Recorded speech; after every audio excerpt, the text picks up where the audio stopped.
Okay, good evening, everyone. Apologies for the delay, some technical difficulties, but all good now. Welcome. It is January 30th, 2025, believe it or not. Planning and Zoning Committee meeting for the town of Abita Springs. We got a decent agenda tonight, but we're going to start it off with the Pledge of Allegiance. If you please stand. Pledge allegiance to the flag of the United States of America and to the republic for which it stands, one nation, under God, indivisible, with liberty and justice for all.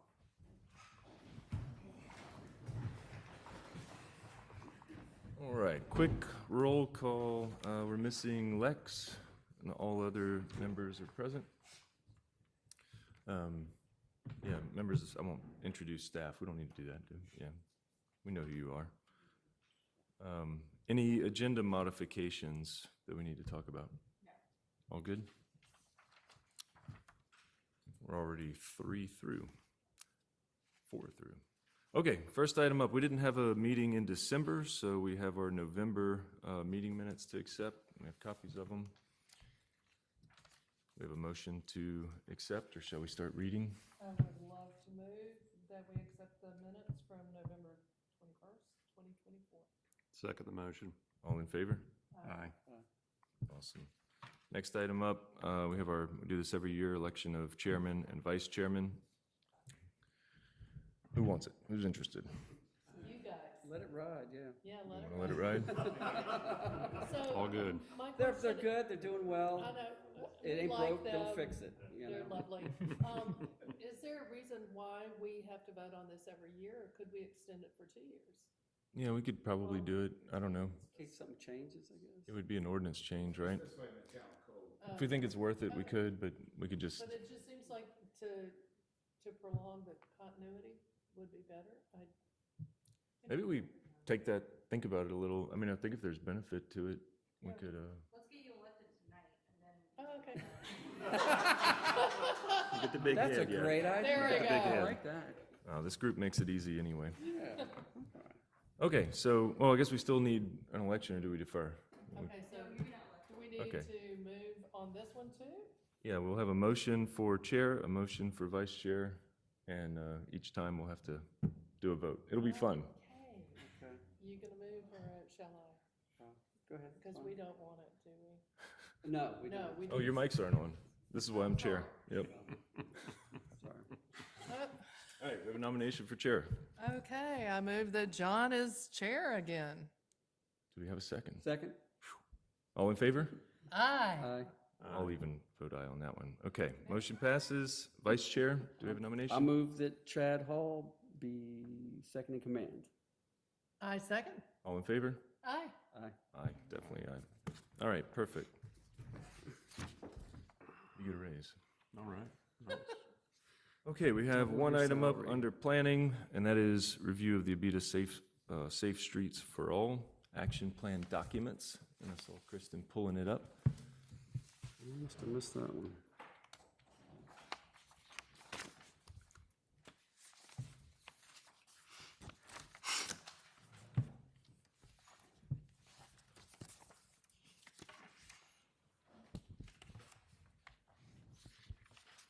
Good evening. Are you able to see the screen okay? If I just scroll through, I just want to kind of orient No, you we're all. good. That's good.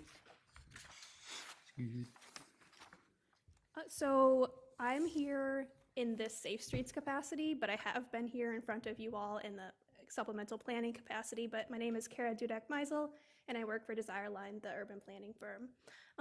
I just want to walk you through and orient you with the Safe Streets plan.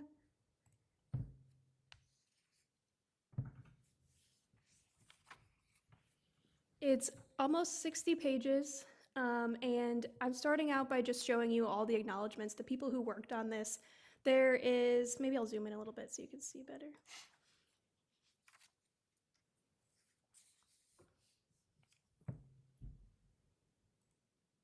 So a staff team from the town who weighed in at various parts of this process, a safety task force who was 10 volunteers from the community who helped provide additional perspective, And then community members. So here's listed the number of surveys that were submitted, 51 map points, visitors when I tabled at the Art and Farmers Market, and so on. Fairway Consulting and Engineering was the main consultant, and then Desireline worked underneath them as a sub-consultant. The table of contents, there are 7 chapters and an appendix, so it goes through a bit about leadership commitment. The people and planning context is really the data, so to set the stage to understand what the town transportation system is like, community engagement summary, and then project and policy recommendations. Once the projects are recommended, there was an implementation matrix to help the town move forward with this process.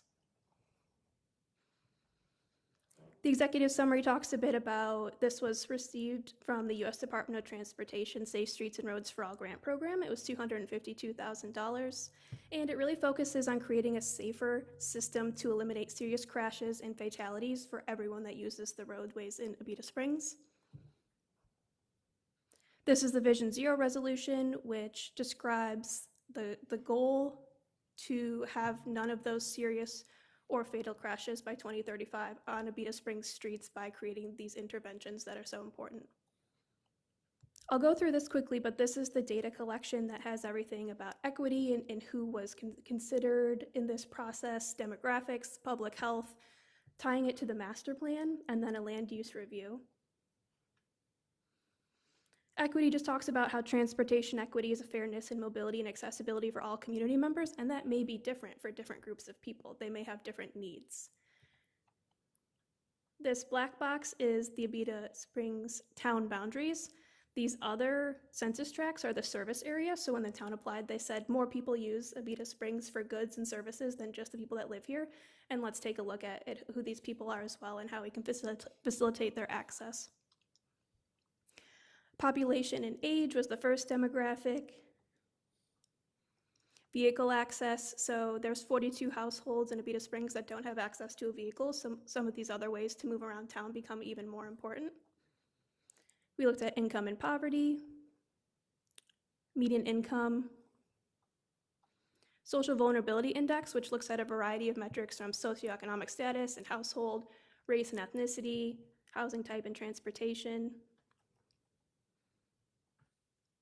Public health analysis looked at these different health factors, so asthma, depression, high blood pressure, and so on, for Abita Springs, the parish, and the United States to get some context. And then there's a little section for each, because sometimes we talk about these health metrics, but we don't actually define them, and we may not all have the same understanding. And then again, it describes what these percentages are.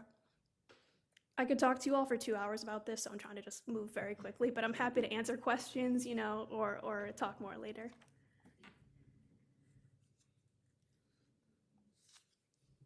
Next is the master plan. So within the master plan vision, there's these 5 themes, one of which is streets should be safe and provide a sense of arrival at gateway places.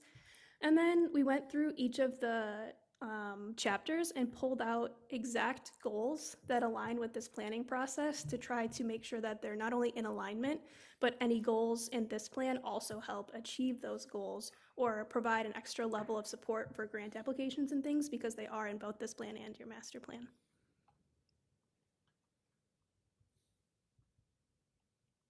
Land use review also pulled primarily from the master plan and talked about what hopes you had for land uses, shows the existing zoning map that was adopted in the plan, and then also these neighborhood centers, which were kind of a way of saying what can be these nodes around town that maybe people can walk to and that do have different amenities in them, instead of everyone having to travel to the same place within town or only being able to move around via vehicle.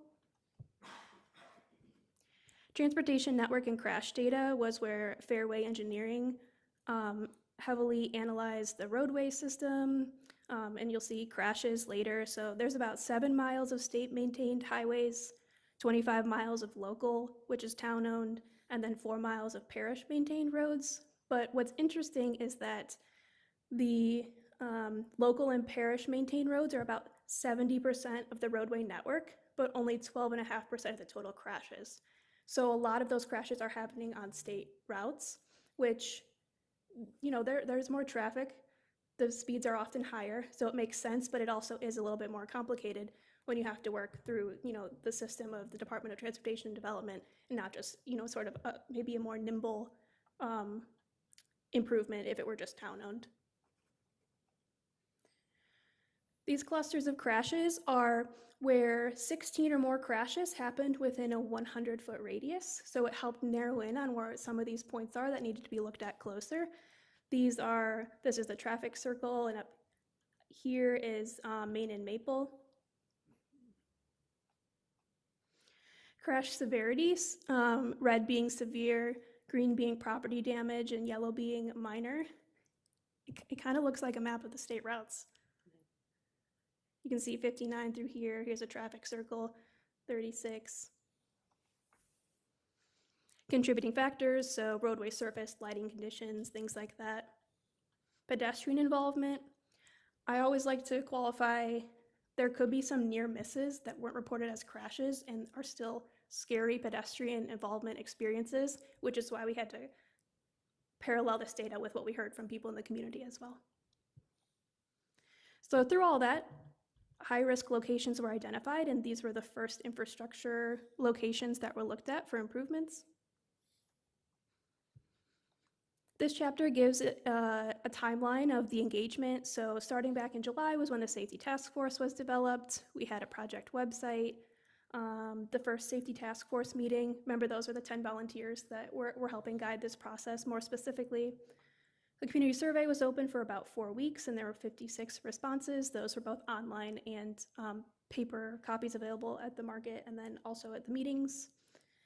The full survey responses are an appendix to the plan. This just gives some snippets of what we heard. And so, for example, on the next page, what are the top safety concerns? Speed of traffic, lack of pedestrian-specific infrastructure is yellow, distracted driving is red, and volume of traffic is this brown color.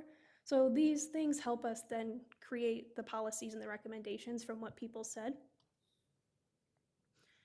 There was also an interactive map, so 51 points were placed around town by the community and described as whether they were dangerous, needed to be more accessible, and so on.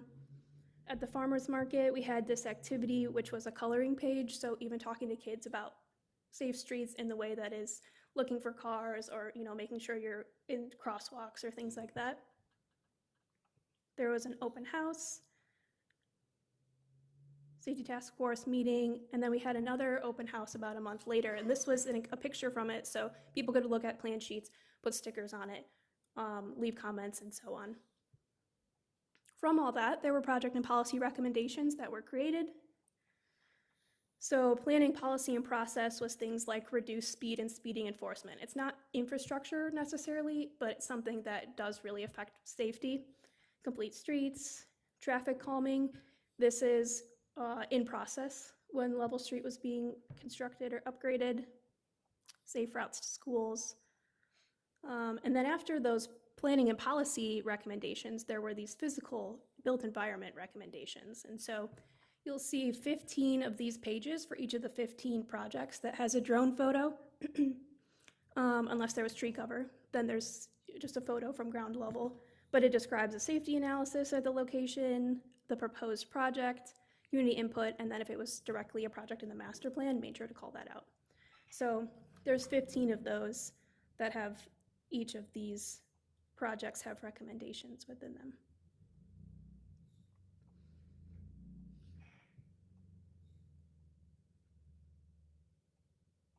Some of them were just adding pedestrian infrastructure. Some of them were recommended changing the geometry of the roadway to make it safer, lighting, things like that.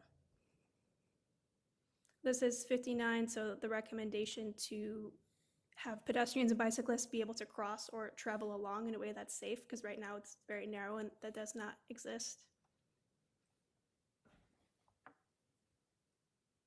And then after these specific projects, it got, excuse me, it got more into the actual implementation, so cost estimates, prioritizing these, and so on. So there was a prioritization logic that looked at how many crashes were there, because that's important for mitigating those, what the community said about it, equity considerations such as vulnerable populations, ADA improvements, pedestrian crashes, the cost. So the lower the cost, the easier the implementation, just because of match amounts and things like that. But also, if it was already in a state or a parish budget, then it also got the most amount of points because it's already sort of moving or in process. So this shows each of the projects that I scrolled through very quickly for you, the 15, each of the metrics I just described, and then a total. So the closer to 100, the higher the priority came out. And we qualify with these are all important and they should all be implemented, especially now that it's available for different kinds of funding. But how do you get started? You know, you just kind of need a way to wrap your head around it. So some of the ones that came out on top with 90, 59, and 36 roundabouts, specifically pedestrian improvements there. Main and Maple, which is near the middle school. And 59 in Heinz, or it's Heinz on the west, 9th on the east. So a crossing of 59 from that neighborhood that's kind of cut off from the trace in downtown, getting them to the other side of 59 to be able to move about. Project cost estimates. And then lastly is transparency and conclusion, where this just says, and per the funding from the U.S. Department of Transportation, we need to continue to see if this is working. So continue to look at crashes and track them, continue to say what's the status of these projects is, or the status is, and then of these policy recommendations, where are we in actually implementing those things? And that's it. How did I do for a whole plan in a few minutes? Very good, very All well. right, thank you. See, you didn't need to slide that. Yeah, I don't think any of those intersections are super surprised. I was kind of curious, some of the scores under cost for like 59 and 36, and can you go back to the scores? This? Yeah, so like number 2 and number 4, they struck me like, are there DOTD plans already in place for those? Is that what drove those cost scores up? Because they don't seem cheap. I was just curious how they got such a high score. Do we know that? So for less than 500,000 or in a state or parish budget. So you said number 2 and number 4. So this is just pedestrian infrastructure. I say just because that's what makes it cheaper. So it does, they both do actually fall underneath the $500,000 mark, Okay. which gets you the highest amount of points because theoretically has the lowest match This would be amount. crosswalks, sidewalks, Yeah. flashing lights, that kind of thing. Or, you know, just making the corner go out further into the street so that cars have to slow down to turn, but not a whole rebuild of the roadway specifically.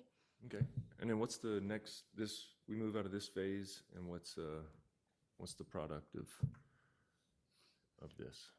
So after we'll come back to you next month and talk through adopting the plan. And then if that goes forward, then we're eligible for all kinds of federal funding to actually implement. So that's why we're eager to, you know, there's the prioritization so that we know where to start and can actually move forward and not have this, you know, just be a really beautiful document that sits on like a file server somewhere, right. but that actually has Do tangible, something with it. yeah, results. Yeah, I like it. Is that a public hearing next month, or do we adopt that? Do we know the adoption of this? I'm gonna guess a public hearing. Public hearing, okay. Yeah, I think the idea is we're introducing it tonight. Are we introducing? Or are we just reviewing? We're reviewing, and then we want to ask for a recommendation for approval next meeting. And I think the key is, like y'all are saying, having the plan unlocks those opportunities to submit grants in this same program. You have to have the plan completed in order to be eligible for project funding. This is excellent. Excellent. All good? All good? Yep. Thank you very much. Thank you.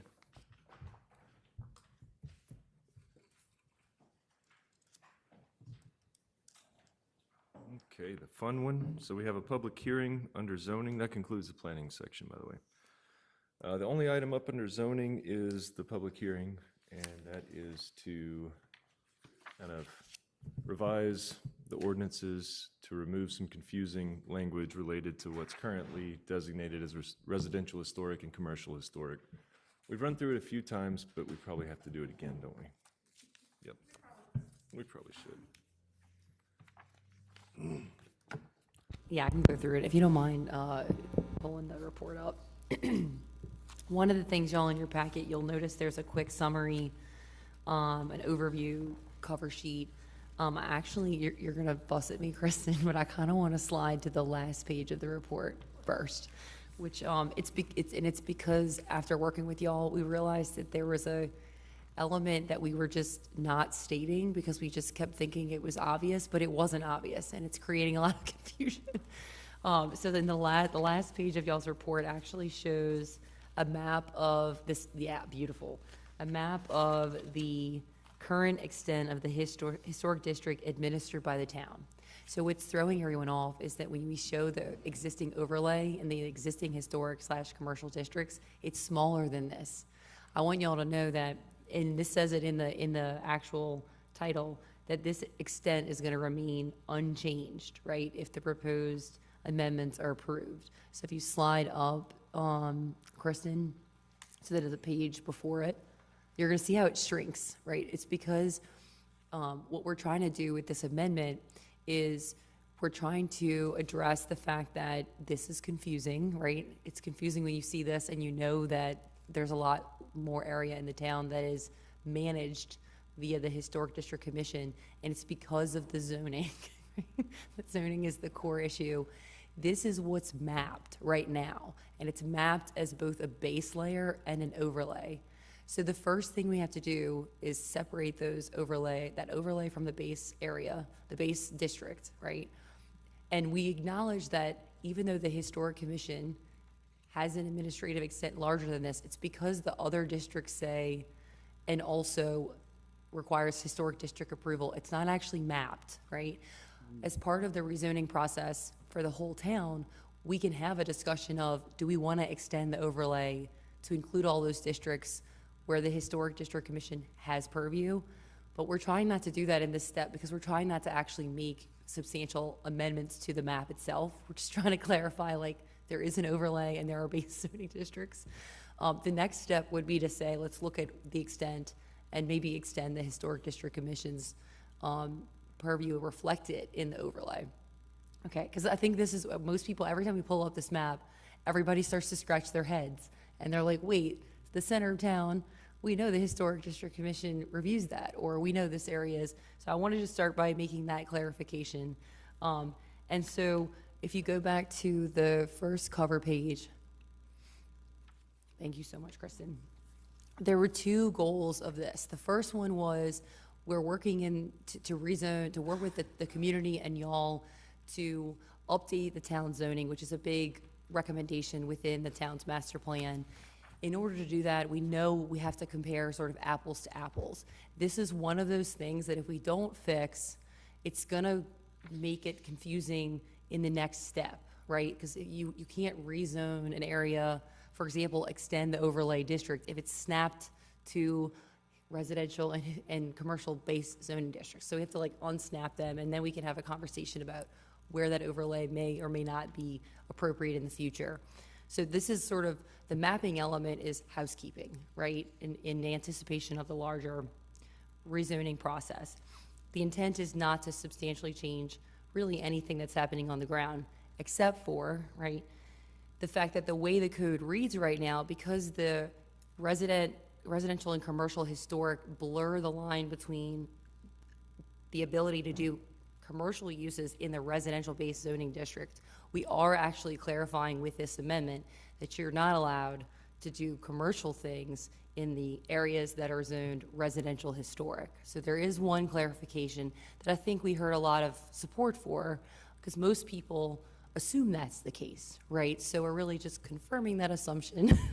But we want to be very clear that if you were to try to come in at this point and ask to do a commercial activity on an area zoned residential historic, you kind of could, right? So it would be hard to say no based on the way the code is written, the map is done. In addition to making that clarification, we also know that there is a moratoria in effect prohibiting commercial development and permitting with the intent to make sure that new construction isn't built that doesn't reflect the town's standards. And the master plan originally had design standards in it that were pulled out because the master plan is not meant to be regulatory, right? It's not an ordinance, it's a planning document. So those were pulled out. The Historic District Commission, we actually met with and talked to them about the standards that are proposed in this commercial district And Kristen and Mark, y'all are lovely, right? Are working with the Historic District to work on design standards separate and apart from this. And the idea behind the commercial design standards in this report is to address the fact that that moratoria is going to expire. So if it expires without anything in its place, anyone can come in and submit a commercial application, build a building, and there are no requirements for openings or differentiation or facade improvements, except for the fact that they go through the Historic District Commission and then they have to sort of really harangue them. And there's not a lot to say that that's a legitimate request, right? If they say, we want you to do these things, it really is just because they want them to, right? And so what we're saying at this point is these standards are coming from the master plan document. So they're not, generating out of thin air. They've had community engagement. We've pulled them into the code in the commercial district, cleaned up some use regulations that were confusing across the 3 commercial districts. And ultimately, they're meant to be something that goes into the code now, but that we fully plan on reevaluating once Mark and Kristen are finished working with the Historic District Commission on their design standards. And we've communicated this with them as well, because we want to make sure both the commercial district standards and the historic design standards are in alignment, right? So if something that is in this says 8 feet and something that they put together says 10 feet, we're going to have to come together and say, what do we want this to be? We don't want it to be different. And so I would not call this interim or temporary, but I think we know we need to revisit it once that more robust process is complete. Any questions?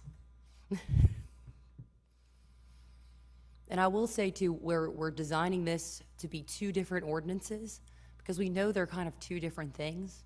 Clarifying the historic and residential district and the mapping as one, and then having the recommended commercial district standards be a second, just so that if for any reason, a person or the town doesn't want to adopt the commercial district standards, they could still move forward with the correction of the zoning map. So just keep that in mind too. We're trying to make this as reasonable as possible.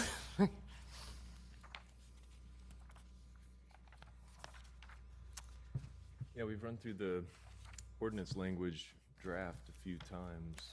I don't know that we have any questions, but since it is a public hearing, I suppose we should review it to some degree, right? Or no? Yeah, we've done it like 3-4 times. Yeah, I mean, I think the And main we've point updated is them too. It doesn't extend historic purview. It doesn't No. minimize it. It's a administrative clarity point, Yeah. cleaning up the code. And I think we've had a few little minor comments to it, but there really hasn't been much. So, And those have been incorporated.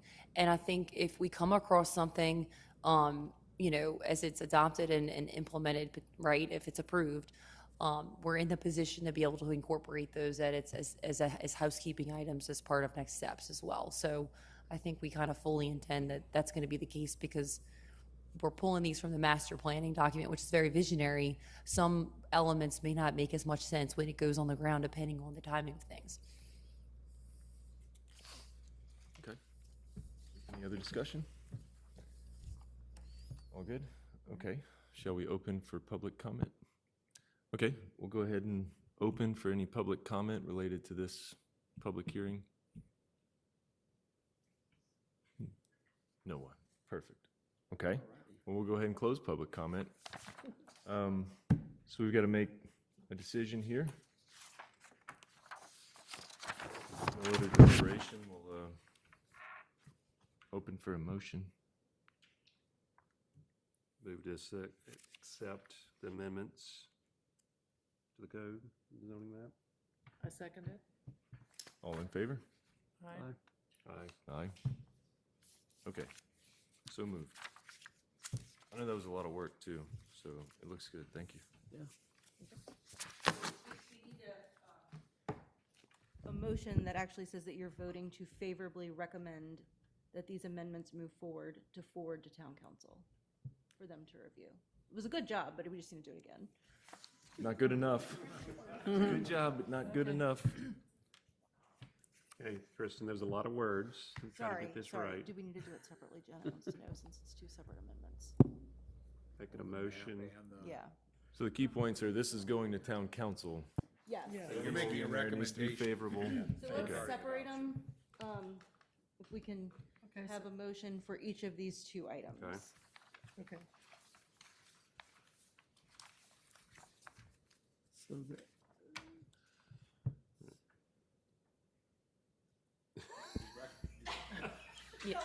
No, you're good. It's the last. Recommending adoption by the town council. That's what the motion is to do. Okay. No, I'm gonna let you go with that. Gonna make a motion to recommend a favorable adoption of the amendments to the Code of Ordinances, the town council. Good job. I second it. Sounds good. All in favor? Aye. Aye. Okay. Now we're going to do the maps. The chamber is going to do the same thing for the maps. The changes to the Do we have a motion for the second item? There, do it. This is I yours. know. What? that's you. For the zoning map? Yeah. Okay, yes. I move to accept the clarification of the historic district's function as an overlay. To the zoning. Second the motion? All in favor? Aye. Aye. Aye. Unanimous? I'm gonna ask you to repeat the motion in a second. Thought that'd be mean. Yeah, don't make it difficult. All right, we Bring it graduated. along. Okay, that concludes the zoning section. We've got two items up for discussion. First item up, introduction to the Oxner project on Harrison Avenue. So there are representatives from Oshner and the architecture firm tonight, and they're going to make a presentation. You're being introduced to the project this month, and then next month you'll be voting on the development land clearing permit that will need to be issued. Thank you. Okay, yeah, whoever's representing, if you want to grab them, I don't know if you want to present here or there, but we got. Yeah, if just, yeah, I was gonna say, if you need to be here, just grab the mic if you don't mind, but you're welcome to present over there. Yeah, that's good. All right. Hello, I'm Chris Blackwell. I'm the Assistant Vice President of Facilities Planning for Oshner. I'm happy to be here tonight. I'm excited to show you guys some potential plans for a clinic we'd like to build in Abita Springs. We've got a brief presentation that I'll run through for you here, but the main topics that I'd like to touch on, one, I'd like to talk a little bit about what we want to build, where we want to build it, what it'll look like, what services we're going to offer, and give you a little detail there. But probably more importantly, I want to go over a little of the why behind we want to build the new clinic, and some of the drivers that are leading to that decision for us. So we'll let our slides load a little bit here. There we go. So as most of you probably know, we currently have a health clinic in Abita Springs. It's right in the middle of your community, and that 4,400 square foot clinic has served us very well. It's been so successful, in fact, that we've started to outgrow our ability to provide services to the demand we see here. And really at the core, that's the reasoning for us to look for property to build a new facility. But I wanted to give you a little context into that just from a system standpoint as Oshner. I'm sure you all know we have a pretty big footprint. We're across most of Louisiana and into Mississippi. And we have some pretty lofty goals as an organization, one of which is to improve healthcare for all the people that we can touch. And a big proponent of that plan for us is to get healthcare into communities. And that's what we've been successful with here in Abita. I think it's a good example. You guys obviously care a lot about your community, based on the things we've heard even just tonight. So we want you to be able to get healthcare from us without having to leave here, without having to go too far. And that's really important to us. And so the fact that we're maxed out at our current location, that's the real motivator for us to try to find a new space and be able to expand so we can keep offering those services to you outside just the basic economics of it. So that's a little bit about why we want to expand and build a new building here. And then as far as why a new building or why did we need to purchase land and make new development to accomplish that, I mentioned our current clinic is 4,400 square feet. I believe we have about 10 exam rooms there. The new clinic will be 11,000 square feet. We'll have 20 exam rooms, and we'll be able to offer some behavioral health and pediatric services. So it really will be a big expansion of what we're able to offer your community. You know, at a high level, we prefer to find existing commercial space to build out to do stuff like that. We did a pretty extensive search here, and we didn't find a lot of, or any, properties that really fit what we needed to do that. So that's what led us to look for land that we could develop and build a clinic on, and ultimately what led us to this site. So that's really why we feel like we need to build a new building, and why we'd like you to consider our proposal. You can see on the slide here on the left, that red dotted outline is going to be the extent of the development on our property. That red area consists of about 2 acres. There'll be a little bit of a retention pond off the back side of it. We own 20 plus acres in that image. It's not dashed out, but we own to the right of the red box and above it. So we're only proposing to affect this 2-acre parcel, about 10% of the total property. Yeah, there you go. We have a kind of a view that shows you the whole thing. There you go. So that red outline represents the whole lot that we own, and the white areas would be what we plan to develop. So right now our plans are to leave the rest of the property wooded like you see it. We don't have any current plans to develop any more of it, and we do control the property, so we'll be you know, in control of that decision making moving forward. I think that's kind of an important detail. Yeah. So if we flip back to that slide deck, thank you, by the way. So you can see the footprint there. We will have to do some clearing to put our project here, and we can kind of get into that if we move to the next slide. This is a zoomed in version of our site plan. So this is the white area from the bigger site plan that we just looked at. So this shows you, you know, the extent of what we're proposing. You can see the roof on the building there, and then a small parking lot to serve it. We're trying to give you an idea of the signage that we would like to put on the site as well. When we approached the building design, and when we started looking at, you know, the building ordinances and whatnot in Abita Springs, it was obvious to us that you all care a lot about your community and you care a lot about what gets built here. So we tried to take that into consideration, and I feel like our design team did a really good job trying to make this building feel like it fits here and integrate with your community. So I'm excited to walk you through the slide deck and point out why we feel like we accomplished that. We'll have a landscape plan too, so we can kind of talk through some of the tree removal and whatnot. So this plan shows you the 2 green circles are 2 large trees within the 2 acres that we're clearing for our building that we plan to preserve, and we're giving you a good insight of some of the other large trees that will need to be removed in order to build the project. When you see our landscaping plan, it'll come a little later in the deck. We are going to do significant replanting on the site too, but that's why I wanted to show you the context of the overall site versus our developed area. So we will be removing some trees to build on this portion, but we are leaving a, you know, very large forested area as well adjacent. Here's the landscaping plan I was referring to, so you can see we're going to come back with significant landscaping, you know, a variety of plants. You can see some red X's on the bottom left there. That's come from some ongoing discussion with the community leaders here. There was a little feedback that some of our plantings that we were planning on were not preferred, so we're going to edit that, remove those plants and replace them with the other ones that you see there. But overall, we do feel like we'll have a nice planted landscape in the end. And we will have a regular service to maintain the landscaping too, so we'll implement it as part of our building design, and it'll have a routine maintenance schedule moving forward from there. All right, what do we want to build? So this is the floor plan of the clinic.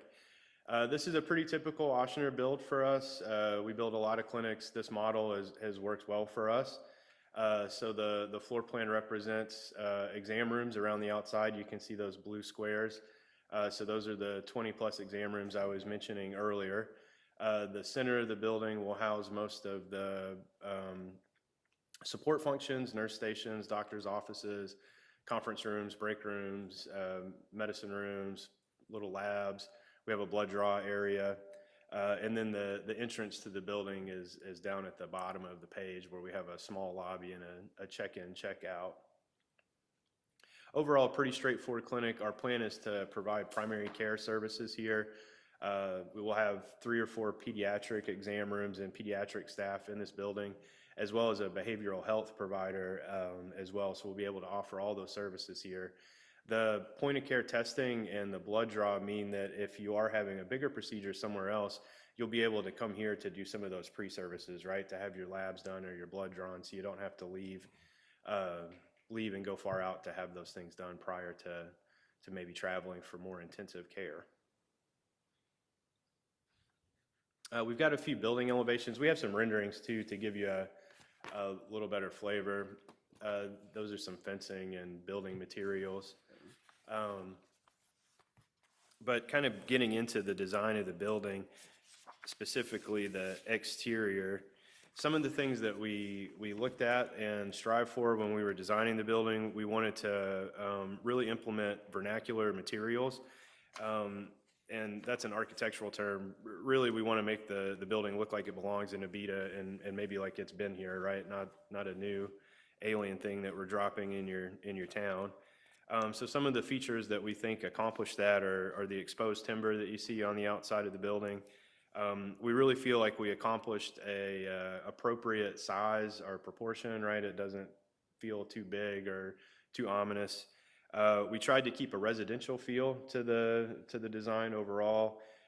You'll see some porch-like elements that tie back to some of the local architecture.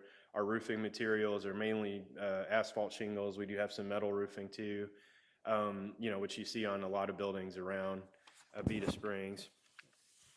We're also using St. Joe brick, which is a local material.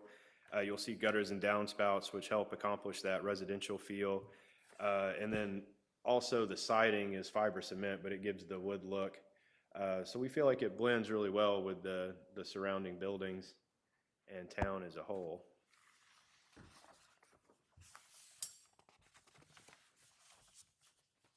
And then we have a few shots of the interior here. The interior matches most of our other clinics around the system, but we did get to utilize some of those pitched roofs and other design elements we did on the exterior, and we brought that in just a little bit in the lobbies as well.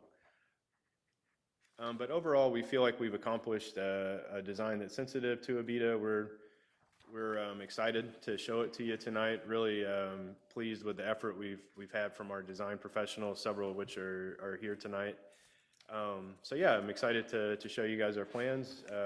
We hope you're excited as well. And I'm happy to answer any questions, and anything I can't answer, the subject matter experts I brought would be happy to give me an assist. I had a couple quick questions I probably should know the answer to. What's the location zoned, and is it under historic overlay? It's zoned commercial and it is under historic overlay because it's on a corridor coming into town. Okay, and has it been through historic? It went I've seen through historic preliminarily and it will go back for final approval this February. And last question, our commercial moratorium, does that affect this? So originally, you were going to hear their introduction at the December meeting that got canceled. The moratorium is expiring on February 22nd. Okay. So there's no need for them to come Timing back. issue there. Yes. Okay. Yeah. They're here for an introduction to the project. Next month, you will see them when the moratorium is expired, but you will be seeing them for the land development clearing permit.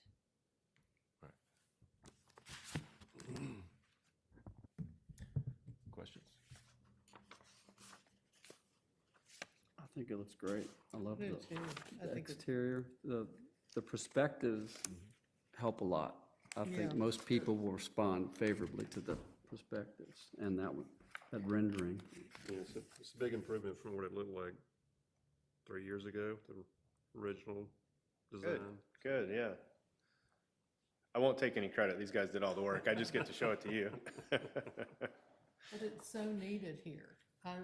This is what I love, is I was concerned that you were gonna move the clinic out of Abita, and I'm so glad you're gonna keep it here, so Oh, yeah. thank you very much. Yeah, that was a big part of the decision making. I mean, we really tried to find space to buy or lease that's existing that we can remodel, because it's a much more significant investment to build a new building, but that's how important it was for us to keep the facility in Abita Springs. Thank you for wanting to invest in our community. Absolutely. Yeah, no, that's awesome. I guess half of us being out last month allowed us to help you delay your project. It's no longer an issue. How about that? No, it looks good, thank you. All right. That's right. Thank you. Mm-hmm. I appreciate, I'm Janet Dufresne, I'm the town clerk, and I haven't been a whole lot involved in this, but I did have a question about your entrance, and you've got one entrance off of Harrison Avenue, Can we scroll back to the site plan? and it's at a point where there's a lot happening. Mm-hmm. Has that been kind of looked at? They're going through the parish for a permit, and they're gonna handle the Traffic stuff, yeah. It's just it's a one-way in and out onto Harrison Avenue, and I know we just looked at Safe Streets, and it's one of the areas where there's an issue, so I just was wondering if it would be looked at by our engineer in relation to the Safe Streets to make sure that your entrance is going to kind of fit with what they plan to possibly fund. I think it was like a turn lane, an extended turn lane or something like that. And I just want to make sure that you aren't going to have an issue with people leaving and having to come right back to get treated. Sure. And I do appreciate the fact that you have a plan to make the frontage on the Harrison Avenue side look very green, like your main campus in Covington does. It's one of the things that I appreciate about that campus is when you go there, it looks like you're going to a park almost. And so I do appreciate that you're keeping most of your parking towards the rear so that people are going to see a beautiful space. So thank you. Well, thank you. I appreciate that. She's saying, don't let the 35-mile-an-hour speed limit sign fool you. Right. But it is close to 59, so people aren't going 50 just yet, headed west at least. I mean, it's It's something. right past the turn. Yeah, intersection. Right, right. In the area where it backs up, Mhm. because people are waiting at that light to try to turn. Mhm. And so they're trying to turn left to get into your space, or left to get out of yours and onto Harrison Avenue. There's gonna be a lot of things intersecting in that one space. Just consider that. Will do. That's what you're gonna hear from the public. Well, thank you. Thank you for the comment. You answered most of the concerns that you're gonna see, but that's gonna be one of them. And I think, Mike, you had a question about the oak that was going to be left last time or something, right? Was it a water oak or? Oh, yeah, does it say, I know it said magnolia on that one. I didn't see it on Yeah, the. what type of oak is the 36-inch oak? I mean, I do not know the answer. it'd be great as- if it was a live oak, but Oh, is it is it a live oak? Okay, Oh, on the trail. I got you. It's not the healthiest live oak, but it is a live oak, and we Okay. certainly want to preserve it. Right. It's probably 40 years old, just based on the size. Okay, great, thanks. We'll confirm that before we come back. The arborist will have to go out there for part of the traffic. Could the arborist like recommend any treatment for the tree to help its health, I guess? When everything's underbrush, I'm sure he'll be able to get a much better idea of what they can do to preserve it. Okay, That'll probably improve its health right there. right. Yeah, right. pretty Clear up below typical it. for our practice with preserving trees. So we'll have an arborist that'll look at it and help us come up with a protection plan during construction. Mm-hmm. And then if the tree doesn't look healthy, they'll also kind of give us a prescription to get it back to a better state of health, right? Because if we're going to save it, we want to try to get it healthy so it'll last for a while, right? Right. But that's our typical process. So we'll talk to the arborist about the tree's health now and how to protect it throughout the construction. Do you know what type of construction fencing they would use to protect these trees? Is it like chain link or is it like that orange So typically what we'll do, and it's kind of up to the particular tree and what we get prescribed by the arborist, but typically we'll take the drip line of a tree like that, and then we'll put a fence up and just not allow any construction activity inside the fence. Okay, because contractors love to park under trees for the shade, Right, and compact the roots. And so we definitely have a pre-construction conference about the trees we want to save. We've built enough facilities at this point to know that if we don't, if we're not really specific about how they have to treat the tree, we go way down in likelihood that we're going to have it at the end of the construction. Right, okay, Very good, thank you. yeah, thank you. Appreciate it. All right, thank you all. So clearing and land use permit would come next month, all right? Y'all don't go out of town. We delayed them already. Okay. Next item, up for discussion, revocation swap of property on St. Charles Street. We have someone here for the, yeah, Yeah, appreciate it. yeah, appreciate it. Thank y'all. Thank you. You here for this? Okay. If you don't mind, just introduce yourself and we'll get into it. All right, good evening, everyone. My name is Tracy McAlvin, and I own the property at 71351 St. Charles. And I found out some information about it that I didn't know, so that's why I'm coming here to try to see if I could acquire part of the property. My grandparents then bought the property in 1953, and so I was raised there 19 of my years. They raised me. So I was trying to keep the property intact without selling it. My daughter wants the property, and my son wants the property. So, but the whole time we had it, I never knew that our driveway was 13th Street. Yeah, our driveway was 13th Street, and St. Charles turned in front of the property, and it was supposed to go straight. So it got a corner property that on Square 45 that really you can't get to because that's your property now. And so what I was trying to see if we could swap streets, if y'all would let me take 13th Street and y'all move 13th Street to the left of my property over there where the 50 feet's right there. Because that'll give me more access to my property without cutting across, have to try to make a road to get to it and stuff like that. And it'd be just one piece of property instead of dividing it up. And my daughter's trying to build, my daughter wants me to build a house there. The house sits about 3 feet on 13th Street. And so in order, if I go by the back sets of the standards of code, I have to move 20 feet off the street. And then I have to move back. But it got a pond on the property. See that? And so I think I got 32 feet from the corner of the house to the pond. And if I take the 20-foot back set, it's not giving me no room to build. So I was trying to see if I could acquire 13th Street. And if you look at 13th Street, when it goes to the back of the property, it dies at the property because the trace is there. But if you move over to the left side of the property, St. Peter's comes in, and that other street, I forget, that you'll have a straighter access to get to it if you ever decide to put a street in. I have a question, Kristen, maybe you know the answer, but that little wedge-shaped property to the left, where 13th Street, where it intersects the trace. Yeah, that black box right there, I looked at it today, it said owner is police jury. What does that mean? It's just public, held somewhere?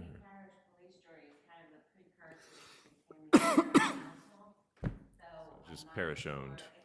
Yeah, So if later we wanted to Alexander. build an intersecting street there, that's public land that could have a street, if someone ever wanted to connect St. okay. Charles and 13th.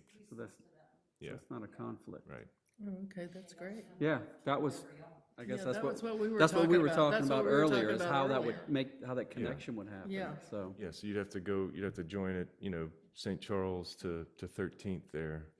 they have to, Because Mark sent, and I know this is just discussion, but Mark sent the criteria for determination and this kind of stuff. So I was trying to break it down, right? There's a few criteria that we have to meet, and they're kind of restrictive. It's pretty restrictive language. So I guess what I was worried about, we can't just I don't think we can just do it because we think it's a good idea, right? We've got to weigh it against the criteria in the ordinance.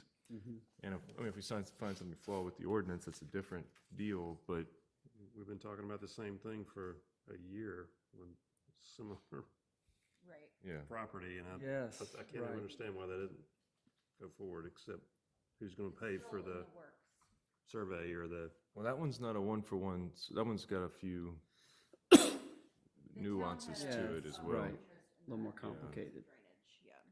Okay, so my question is, if we were to do what you're asking, is that going to be tit for tat? Is it going to be? Equitable say- swap. Is it an equitable swap? Looks to be. And it does look to be, but do we need a survey or something else to show us that it is? What's that, That's my what you was question. asking about? So if we are going to switch that middle section of 13th Street for that bottom portion, is it an equitable swap?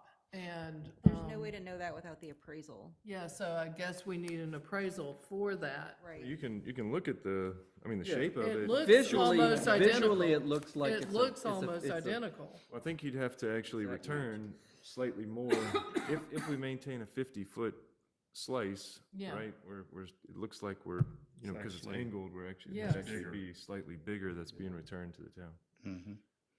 And that was that other part on the top of the property where you see St. Charles turning. We always thought that was our property because we fenced that in. That was our garden. We planted and stuff right there. Would you see that between St. Charles and that black line? Yeah, well, what is that? I mean, why is it just, it's nothing? The road was put in the wrong place Ah, Oh, a okay. long time ago. Yeah. So Oh. it's town property. damn. Okay. Well, I think one of my major concerns was that sort of pie-shaped space,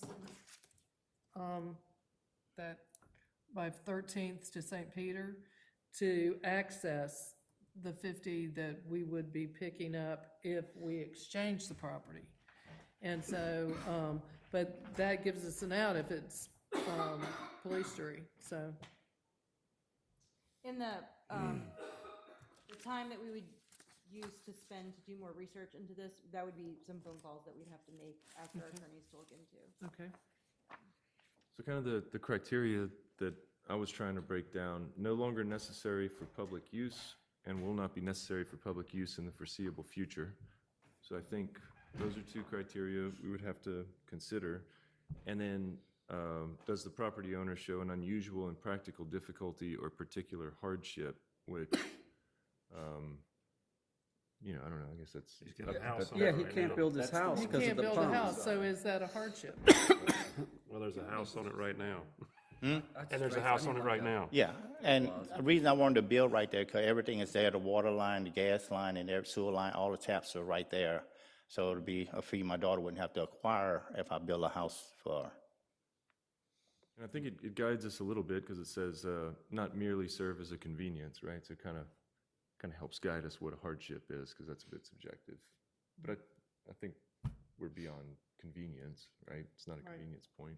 Right. You get to save that big tree, maybe to move the house a little further away from it. just Oh, to- I'm gonna move back 20 feet, 20-something feet, 'cause the property line is dead in front of that tree. The stake is dead at the base of that tree in the middle of it. So that's why St. Charles Street runs right into it. Oh, you got the picture of it right there. Right, you see that big oak tree? Right in the middle of that oak tree in the front of it is this property stake. I just had it surveyed, so, and so that's where it's at. And see, all that street, St. Charles that's right there in the front of the house, really, so I gotta back it off that. Because like I say, when St. Charles was supposed to run straight, they turned it, because St. Charles was supposed to end at Bossier City at the end of the property line.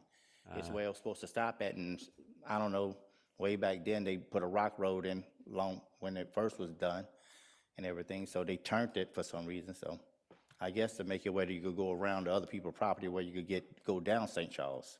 Yeah. Okay, so what do we do? It's just discussion.